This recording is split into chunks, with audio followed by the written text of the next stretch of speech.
ভাইরা, আল্লাহ রাব্বুল আলামিনের নবীদের কাছে আল্লাহ রাব্বুল আলামিন আয়াতে কারিমা নাযিল করে দিলেন। আল্লাহ রাব্বুল আলামিন বললেন, নবী গো ওয়া আনজির আশিরাতাকাল আকরাবিন, নবী গো আপনার নিকটের মানুষকে আপনি কালেমা তালকিন দেন, আপনার আপন মানুষকে আপনি কালেমা তালকিন দেন নবী আমার। আল্লাহ রাব্বুল আলামিনের নবীজি যাদের কম্পিউটার টিপে শুরু করে দিলেন, এই জমিনের মধ্যে আমি নবীজি আমার নিকটের মানুষকে আছে গো। এই পৃথিবীর জমিনের ভিতরে একজনের যদি নিকটের মানুষ থাকে, তিনি হবে জমিনের ভিতরে জীবনের ভিতরে তার দরদের বাবা। আল্লাহ রাব্বুল আলামিনের নবীজি বাবার দিকে যদি লক্ষ্য করে দেখেন, আল্লাহ রাব্বুল আলামিনের নবীজি দরদের বাবা। আল্লাহ রাব্বুল আলামিনের নবীজি জমিনের ভিতরে আসার আগে ইন্তেকাল হয়ে গেছে। দরদ যদি না থাকে তাহলে দরদের মা।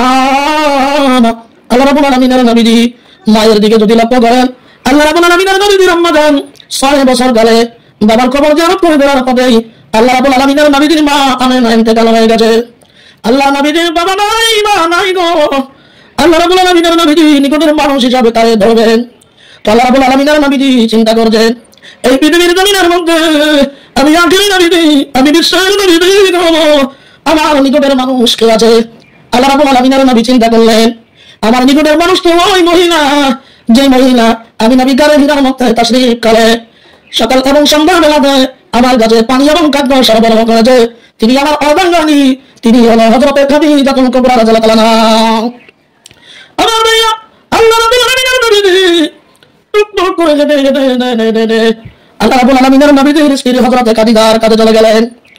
আল্লাহর নবীর স্ত্রী হযরতে খাদিজাতুল কুবরা রাদিয়াল্লাহু তাআলা বলতেছেন, স্বামীজি গো আপনার চেহারা যেন মলিন দেখা যায়, কি হয়েছে?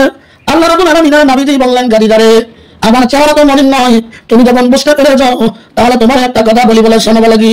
আল্লাহ রাব্বুল আলামিনের নবী বললেন, খাদিজারে আল্লাহ রাব্বুল আলামিন আমার কাছে আয়াত নাযিল করে দিয়েছেন গায়বিয়াতে, ওয়া আনজির আশিরাতাকাল আকরাবিন, নবীজি গো আপনার নিকটের মানুষকে আপনি কালেমা তালকিন দেন।